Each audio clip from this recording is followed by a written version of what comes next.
अच्छा, एक बात तो आप समझ लीजिए, भारत भर में कितने राज्य हैं? सारे राज्यों में मुख्यमंत्री है। सबसे सशक्त मुख्यमंत्री कौन है, ये सवाल मैं आपसे पूछता हूं। सबसे व्यवहारिक प्रैक्टिकल मुख्यमंत्री कौन है, ये आपसे सवाल पूछता हूं। हम मुख्यमंत्रियों की तुलना नहीं कर रहे हैं, सभी मुख्यमंत्री अच्छे हैं, चाहे विपक्ष के हो चाहे पक्ष के हो।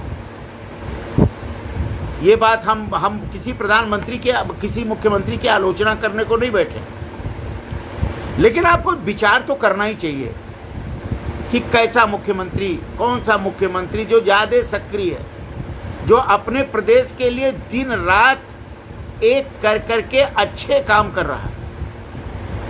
आप हेमंता बिश्व शर्मा को ले सकते हैं, आप शिवराज सिंह को ले सकते हैं ना? बताइए, इंसान किसी मुख्यमंत्री का नाम ले सकते हैं, आप खट्टर साहब को ले सकते हैं, किसी मुख्यमंत्री को। लेकिन एक बात बहुत साफ है कि योगी जी जैसा सशक्त प्रशासक मुख्यमंत्री शायद बिरले में हो, जिसकी मांग दुनिया भर में हो रही है। मणिपुर तक में उनकी मांग हो रही है कि मणिपुर भेज दीजिए योगी जी को। फ्रांस में अभी उपद्रव हुआ, फ्रांस में मांग आ गई। पाकिस्तान में आज खैबर पख्तूनख्वा में भीषण बम विस्फोट हुआ, सैकड़ों लोग मरे, घायल हुए, हताहत हुए।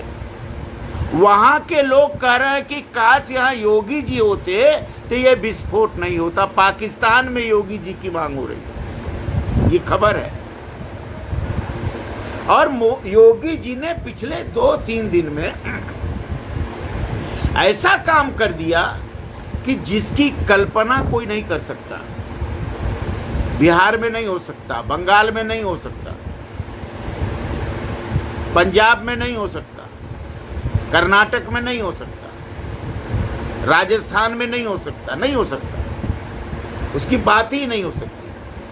आप सुनते होंगे वर्षों से कि भारत में बांग्लादेशी और रोहिंग्या लाखों की संख्या में घुस गए हैं। बंगाल में तो बहुत अधिक हैं। बंगाल में तो ममता बनर्जी उनको सारी सुविधा दे रहे हैं, उनको बसा रही हैं, उनको वोट का अधिकार दे रहे हैं, सब कर रही हैं, लेकिन पूरे देश में फैले हुए। एक जगह मैं जा रहा था, वहां सड़क का काम हो रहा था।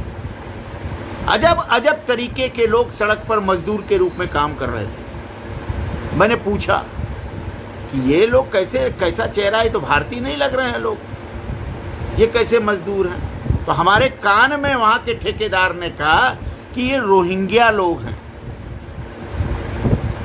कम पैसे पर भी काम करते हैं, आधे पैसे पर भी मजदूरी का काम करते हैं, ये उसने बताया। मैं कहा अरे बाप रे बाप, ये तो बड़ा गड़बड़ है। आधे पैसे में माने मजदूरी का हक, भारतीय गरीब लोगों को मजदूरी करने का हक भी रोहिंग्या छीन रहे हैं। फिर हमने कई लोगों से पता लगाया कि रोहिंग्या करते क्या हैं, कैसे उनका पेट भरता है। तो लोगों ने बताया कि रोहिंग्या कूड़ा बीनने का काम करते हैं, रोहिंग्या मजदूरी करते हैं, रोहिंग्या के महिलाएं घरों में भोजन बनाती हैं, रोहिंग्या के लोग छोटे मोटे अन्य ढाबों पर काम करते दिखाई पड़ते हैं, उनसे उनका पेट भरता है। और जो बचे खुचे मजबूत रोहिंग्या वो लूट करते हैं, डकैती करते हैं, जमीन कब्जा करके अपना घर बसाते हैं। खाली जमीन पर रोहिंग्या बस जाते हैं और धीरे धीरे उनका कब्जा हो जाता है, बिल्डिंग बना लेते हैं, पक्का बना लेते हैं। ये कई बंगाल में तो बहुत अधिक है। असम में हेमंता ने इसको तोड़ने का काम किया है। उत्तर प्रदेश में भी है। जो रास्ता है उत्तर प्रदेश से जुड़ा हुआ, बांग्लादेश से और म्यांमार से, जहाँ से रोहिंग्या आते हैं, वो उत्तर प्रदेश का रास्ता किसी ने बंद नहीं किया था। वहाँ से आ जाते हैं लोग उत्तर प्रदेश में भारी संख्या में। और असली बात देखिए, रोहिंग्या मुसलमान जहाँ जाते हैं वो मुसलमान लोगों के घर में किराया दे के रहते हैं, कम किराया, अधिक किराया, और वो लोग उनको अपने घर में शरण भी देते हैं। एक हाल है किसी का, वहाँ 100 रोहिंग्या मुसलमान शरणार्थी के रूप में, और उनसे बहुत कम पैसा, नॉमिनल पैसा ले करके उनको दे रहे हैं। मने उत्तर प्रदेश में रोहिंग्या की संख्या बढ़ रही थी। योगी जी ने तो अद्भुत कर दिया। लोग कह रहे हटाओ, भगाओ, ये नारे बहुत दिनों से सुन रहे होंगे, लेकिन योगी जी ने 3 दिन में अद्भुत कर दिया, जिसकी कल्पना किसी ने नहीं की थी। योगी जी ने प्रशासन को कहा कि रोहिंग्या को पर छापा डालो, उनको खोजो, उनको खोज करके उत्तर प्रदेश से बाहर करो, और जहां जिन जमीनों पर कब्जा करके अवैध रूप से उन्होंने रहने का स्थान बनाया, उसको बुलडोजर से गिरा दो। 3 दिन में ये काम हो गया। 100 से 150 से अधिक रोहिंग्या पकड़ लिए गए, जेल में बंद हो गए। रोहिंग्या के सरदारों में खलबली मच गई। रोहिंग्या उत्तर प्रदेश छोड़ के राजस्थान, छत्तीसगढ़, कर्नाटक में भाग गए। जो कब्जे करके जमीन अवैध रख से सब गिरा दिए गए। खलबली मच गई बंगाल तक, बांग्लादेश तक, म्यांमार तक। योगी जी ने कर दिया। 1-2 दिन और अगर इस तरह से छापा पड़ेगा तो उत्तर प्रदेश रोहिंग्या विहीन हो जाएगा। मजदूर नहीं मिलेंगे जो ठेकेदार सस्ते पर ले आते हैं। ये अद्भुत काम व्यवहार। अब ये एक मॉडल बन गया योगी जी का। एक बुलडोजर उनका मॉडल था, जिस बुलडोजर मॉडल को असम ने अपनाया, जिस बुलडोजर मॉडल को मध्य प्रदेश ने अपनाया, जिस बुलडोजर मॉडल को अपनाने की बात बिहार में हो रही है, जिस बुलडोजर मॉडल को राजस्थान ने अपनाया, जिस बुलडोजर मॉडल को अपनाने की बात छत्तीसगढ़ में हो रही है। मॉडल बना दिया योगी जी ने। रोहिंग्या को प्रदेश से मुक्त करने का एक मॉडल योगी जी ने दे दिया, और उत्तर प्रदेश रोहिंग्या विहीन होने जा रहा है। अद्भुत कर दिया। घबरा गए लोग ऊपर कि क्या कर रहे हैं योगी जी, लेकिन वो संकल्प के धनी हैं। उन्होंने तय कर लिया है कि यहां से रोहिंग्या जाएंगे तो जाएंगे। अंतर्राष्ट्रीय स्तर पर इसकी बात हो रही है।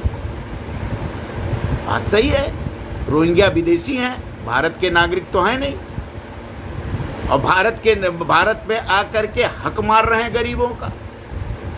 जमीन पर कब्जा, धीरे धीरे उनके आधार कार्ड बन जाएंगे, उनको सारी जन सुविधाएं मिल जाएंगी, वो वोट बैंक के रूप में। एक भी मुल्ला मौलवी रोहिंग्या पर इस तरह के रोहिंग्या सफाई अभियान में बोलने का साहस नहीं कर सका।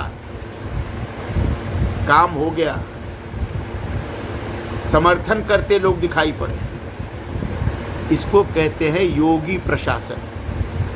उत्तर प्रदेश में योगी ने प्रशासन का एक मॉडल दिया, और वो मॉडल उत्तर प्रदेश को ऊंचाई पर ले जा रहा है। जनता खुश है।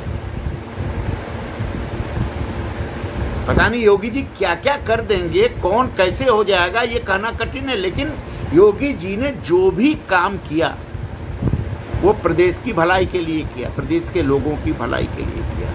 इसमें कोई संशय नहीं है।